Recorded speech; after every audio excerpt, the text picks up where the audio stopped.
5 में सिलेक्शन होना पक्का है कि बायोलॉजी की एनसीईआरटी की एक-एक लाइन को आप लोग रट्टा मार स्ट्रक्चर्ड जो है प्लान वो लोग नहीं बनाते हैं रिवीजन का। उन्हें ये लगता है कि टेस्ट सीरीज को अवॉइड करने से उनका जो कॉन्फिडेंस है वो गिर जाएगा। एमसीक्यूज लगाओ ताकि नीट के लास्ट 70 डेज बहुत ही ज़्यादा क्रूशियल होते हैं। इसमें आप अपनी रैंक इंप्रूव भी कर सकते हो और गलतियां करके बहुत चीज़ों को खराब भी कर सकते हो। Hello everyone, this is Aman Verma, a second year student at Samara State Medical University, which is in Russia. आज की इस वीडियो में मैं आप लोगों को ये बताने वाला हूँ कि आपको वो कौन सी 10 गलतियाँ हैं जिन्हें आपको अवॉइड करनी चाहिए ताकि आपका जो नीट का स्कोर है वो काफ़ी ज़्यादा इम्प्रूव हो सके और आपकी रैंक जो है वो काफ़ी ज़्यादा अच्छी हो सके। उम्मीद करता हूँ आज की जो वीडियो है आप लोगों को बहुत ज़्यादा हेल्पफुल लगेगी और अगर आपको ये वीडियो हेल्पफुल लगे तो please like, share and subscribe कर देना ताकि जो भी अपकमिंग स्टूडेंट्स हैं या जो भी स्टूडेंट्स नीट की प्रिपरेशन कर रहे हैं उन तक ये वीडियो पहुंचे और वो ये सारी गलतियां करने से बचें। एमबीबीएस अब्रॉड और एमबीबीएस रशिया का जो मेन कंटेंट है वो मेरे चैनल मेड मेंटालिटी पे आपको इन फ्यूचर देखने को मिलेगा। सो प्लीज़ सब्सक्राइब कर लेना और ज़्यादा देरी ना करते हुए वीडियो को हम लोग स्टार्ट करते हैं।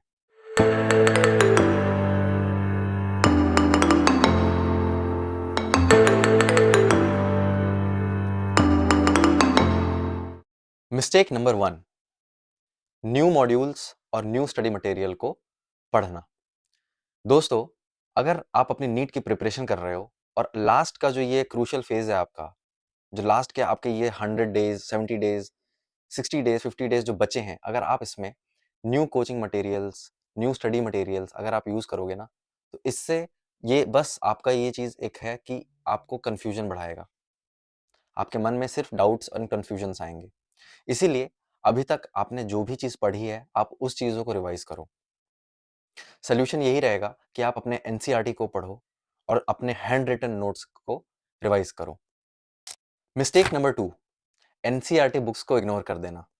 बहुत सारे स्टूडेंट्स जो हैं अपने कोचिंग के मॉड्यूल्स एंड रेफरेंस बुक पे ज़्यादा फोकस करते हैं instead of focusing on NCERT text books, और ये एक बहुत ही ज़्यादा डेंजरस मूव हो सकता है आपके लिए। तो सोल्यूशन क्या है? सोल्यूशन यही है कि बायोलॉजी की एनसीईआरटी की एक एक लाइन को आप लोग रट्टा मार जाओ और फिजिक्स एंड केमिस्ट्री के जो एक्स्ट्रा क्वेश्चंस होते हैं, जो उसके अंदर कंसेप्चुअल बेस्ड क्वेश्चंस होते हैं हमारे एनसीईआरटी में, वो सारी चीज़ों को आप सॉल्व करो एंड रीड करो। इससे आपके मार्क्स भी इंप्रूव होंगे और आप कंफ्यूज भी नहीं हो पाओगे। Mistake number 3, proper revision plan ना बनाना। मिस्टेक बच्चे क्या करते हैं इसमें, जो गलतियां उनसे होती हैं कि एक स्ट्रक्चर्ड जो है प्लान वो लोग नहीं बनाते हैं रिवीजन का, रैंडम रिवीजन करते हैं, कभी कुछ इधर से उठा लिया, कभी कुछ उधर से उठा लिया। ये सारी गलतियां आपको नहीं करनी है, बिल्कुल भी नहीं करनी है। आपको एक स्ट्रक्चर्ड प्लान में चलना है। सोल्यूशन यही रहेगा कि आप जैसे फर्स्ट वीक में आपने बायोलॉजी कर ली, सेकंड वीक में आपने फिजिक्स कर ली, थर्ड वीक में आपने केमिस्ट्री कर ली, अब फोर्थ वीक में आप इन सारे सब्जेक्ट्स को मिला के मिक्स रिवीजन करो। इससे क्या होगा कि इससे आपको चीज़ें भी ज़्यादा याद होंगी और आपका जो बेस है वो तो स्ट्रॉन्ग बनता ही जाएगा, ठीक है? और आपका जो मार्क्स है वो इवेंचुअली इंक्रीज होगा। मिस्टेक नंबर 4, टेस्ट सीरीज को स्टूडेंट्स अवॉइड करते हैं। उन्हें ये लगता है कि टेस्ट सीरीज को अवॉइड करने से उनका जो कॉन्फिडेंस है वो गिर जाएगा, ठीक है? उन्हें डर लगता है, अपने जो भी वो पढ़ते हैं उसकी टेस्ट देने में उनको डर लगता है।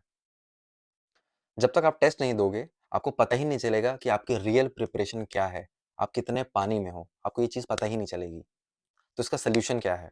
सॉल्यूशन यही है कि एवरी संडे आप एक मॉक टेस्ट दो। मॉक टेस्ट जब आपने दे लिया, उसका स्कोर आएगा, उस स्कोर को आप एनालाइज करो और देखो कि कहाँ-कहाँ पे आपको और ज़्यादा इम्प्रूवमेंट की ज़रूरत है। ये चीज़ करने से भी आपके मार्क्स जो हैं वो इम्प्रूव होंगे और जहाँ आप उस पर्टिकुलर सब्जेक्ट में आपके मार्क्स कम हो रहे थे, वो इवेंचुअली इंक्रीज हो जाएंगे। मिस्टेक नंबर 5, स्टूडेंट्स सिर्फ थ्योरी पढ़ते हैं और क्वेश्चन प्रैक्टिस करते ही नहीं है।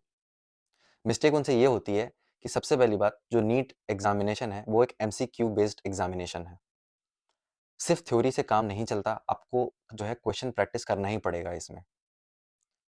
स्टूडेंट्स यही करते हैं कि सिर्फ थ्योरी पढ़ते हैं, क्वेश्चन प्रैक्टिस करना छोड़ देते हैं, उनको टेस्ट से भी डर लगता है, उनको मतलब कुछ भी उनको प्रैक्टिस करने का मन ही नहीं करता है। सोल्यूशन क्या है? एवरी डे कम से कम 100 से 150 क्वेश्चंस आप प्रैक्टिस करो। इससे यही होगा कि आपका सॉल्व करने का जो एक्यूरेसी है वो इंक्रीज हो जाएगा और आप चीज़ों को जल्दी एनालाइज कर पाओगे, क्वेश्चंस को पढ़ के जल्दी से एनालाइज कर पाओगे और उसको आपको पता चल जाएगा कि हाँ इस पर्टिकुलर क्वेश्चन का ये आंसर है। और ये चीज़ करने से भी आपके जो मार्क्स हैं वो काफ़ी ज़्यादा इंप्रूव हो सकते हैं। So please avoid this. सिर्फ थ्योरी पढ़ोगे और क्वेश्चन प्रैक्टिस नहीं करोगे तो ये बहुत ही बड़ा आपके लिए एक बैड मूव हो सकता है। 6th पॉइंट आपका आता है टाइम मैनेजमेंट में ध्यान ना देना। हर सब्जेक्ट को आप पर्टिकुलर ध्यान नहीं देते हो, एक सब्जेक्ट पे ज़्यादा फोकस करते हो। भैया मेरी तो बायोलॉजी बहुत अच्छी है तो मैं सिर्फ बायोलॉजी ही पढ़ता हूँ, तो भाई केमिस्ट्री और फिजिक्स कौन पढ़ेगा? केमिस्ट्री और फिजिक्स कौन पढ़ेगा? ये चीज़ आपके ओवरऑल स्कोर पे बहुत बड़ा इम्पैक्ट लाता है। सोल्यूशन क्या है? डेली टाइम टेबल बनाओ, डेली। ऐसा नहीं कह रहा हूँ कि वीकली बना लिया, डेली का बनाओ, टू डू लिस्ट बनाओ कि आज मुझे बायोलॉजी पढ़नी है, आज केमिस्ट्री पढ़नी है, फिजिक्स पढ़नी है, इसका मुझे ये पार्ट करना है, इसका ये पार्ट करना है और इसका ये वाला पार्ट करना है। कुछ इस तरीके से स्ट्रक्चर्ड वे में बनाओ ताकि आप डेली का जो टास्क है वो कंप्लीट करो उसी दिन और आपका उसके साथ आप एमसीक्यूज लगाओ ताकि वो जो चीज़ें हैं वो आपकी इंप्रूव होते जाएं। देखो स्टार्टिंग में थोड़ा सा आलस आएगा, ठीक है? बहुत सारे स्टूडेंट्स में स्टार्टिंग में बहुत ज़्यादा जोश होता है बट धीरे-धीरे टाइम के साथ क्या होता है, वो इस फ्लो को छोड़ देते हैं। ग्राफ पहले यहाँ रहता है, फिर धीरे-धीरे ग्राफ ऐसे नीचे चला जाता है। तो ये चीज़ नहीं करनी है, आपको रहना है कांस्टेंट, ठीक है? Consistency is the key to success, ये बात याद रखना, ये चीज़ किसी ने कही है, जिसने भी कही है, सही कही है। इसके बाद जो गलती आती है, वो आती है आपकी हेल्थ एंड स्लीप साइकिल को इग्नोर करना। कुछ स्टूडेंट्स को ये लगता है कि लास्ट मोमेंट में ना सो के, अपने हेल्थ पे ध्यान ना दे के 3 घंटे, 2 घंटे सो के आपका जो ये एग्ज़ामिनेशन है, वो क्रैक हो जाएगा। और ये बहुत ही गंदी आदत होती है, ये लॉन्ग टर्म के लिए अगर देखा जाए, तो सही नहीं होता है। तो सॉल्यूशन क्या है भैया?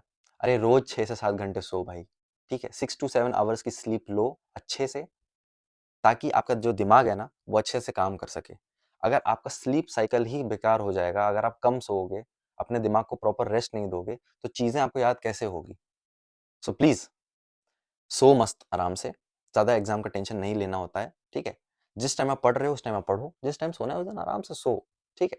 इतना ज़्यादा टेंशन नहीं लेना है। मिस्टेक नंबर 8, नेगेटिव मार्किंग को बहुत ज़्यादा लाइटली लेना। बहुत सारे स्टूडेंट्स जो होते हैं ना तुक्का मारते हैं, हाँ इसका तो ये है ना, इसको एलिमिनेट कर रहे हैं तो ये वाला सही हो जाएगा। अरे भाई ऐसा नहीं होता है, ठीक है? गेस वर्क जो होता है ना आप लोगों का, ये जो आप ब्लफ खेलते हो एग्जामिनेशन में, ये चीज़ बहुत ही बड़ी आपके लिए दिक्कत पैदा कर सकती है, सिलेक्शन आपकी रोक सकती है, आप क्वालिफाई नहीं कर सकते अगर आप ऐसे करोगे तो। सो इट्स बेटर कि जिस क्वेश्चन में आप 100% श्योर हो, वही आंसर आप मार्क करो अपने ओएमआर शीट पे, ताकि नेगेटिव मार्किंग ना हो। ज़्यादा नेगेटिव मार्किंग में मतलब समझ रहे हो, माइनस में ही चले जाएंगे नंबर। ये गलतियां नहीं करनी है, नेगेटिव मार्किंग को सीरियसली लो। तुक्के नहीं मारने हैं एग्जामिनेशन में, तुक्के मारने के भी तरीके होते हैं और तुक्के वही मार सकता है जिसका कंसेप्ट और बेस थोड़ा बहुत क्लियर हो। जिस बच्चे ने कुछ भी नहीं पढ़ा हो और वो तुक्के मारेगा तो। मिस्टेक नंबर 9, कॉन्फिडेंस को लॉस्ट कर देना। कॉन्फिडेंस ही नहीं है भैया, भैया पढ़ा तो सब है बट कॉन्फिडेंस नहीं आ रहा। अरे भाई जब सब कुछ पढ़ा है, सब चीज़ आती है, तो कहाँ गया कॉन्फिडेंस? सोल्यूशन यही है कि जो भी पढ़ते हो उसको प्रॉपर एनालाइज करते रहो, उसको रोज रिवाइज करो, ठीक है? अपनी स्ट्रेंथ पे विश्वास रखो और एग्जाम में जब बैठते हो तो एकदम बी कॉन्फिडेंट, अरे देख लेंगे जो होगा होगा, ठीक है? एक ऐसे एटीट्यूड के साथ अपने एग्जामिनेशन में बैठा करो। हमें सब आता है, हमें सब आता है, कुछ इस तरीके का माइंडसेट लेके चलो कि हाँ हमने पढ़ा है, हमें आता है। अगर तुम ऐसे चलोगे कि मैंने पढ़ा तो सब है बट मुझे कुछ याद नहीं आ रहा, तो भैया कुछ याद नहीं आएगा एग्जाम में, ये बात याद रखना, ठीक है? सो बी कॉन्फिडेंट अच्छे से, जो आपको जो आता है अच्छे से आप उसका आंसर करो और एग्जाम अच्छे से दो। मिस्टेक नंबर 10, ये लास्ट मिस्टेक है, लास्ट मोमेंट पे न्यू ट्रिक्स, न्यू निमोनिक्स, ये सारी चीजें सीखना। इससे सिर्फ आप अपने आप को कंफ्यूज करोगे और कुछ नहीं। सॉल्यूशन यही रहेगा कि अभी तक पूरी नीट की जर्नी, नीट की प्रिपरेशन में जो आपने ट्रिक्स को फॉलो किया था, जिन चीज़ों को फॉलो किया था, आप उसी चीज़ पे स्टिक रहो और उन्हीं चीज़ों को और ज़्यादा रिफाइन करते जाओ। इससे आपका स्कोर तो बढ़ेगा ही बढ़ेगा और आपका जो रैंक है वो भी इंक्रीज हो जाएगा। आपके सिलेक्शन होने के चांसेस काफ़ी ज़्यादा बढ़ जाएंगे। तो प्लीज़ ये आज जो भी मैंने आपको मिस्टेक्स बताई है, उनमें प्लीज़ प्रॉपरली ध्यान देना और चीज़ों को समझना। और अगर आप इन 10 मिस्टेक्स को जो है इम्प्रूव करते हो और इन पे ध्यान देते हो, तो डेफिनेटली आपका नीट 2025 में सिलेक्शन होना पक्का है। पक्का है मतलब पक्का है, ठीक है?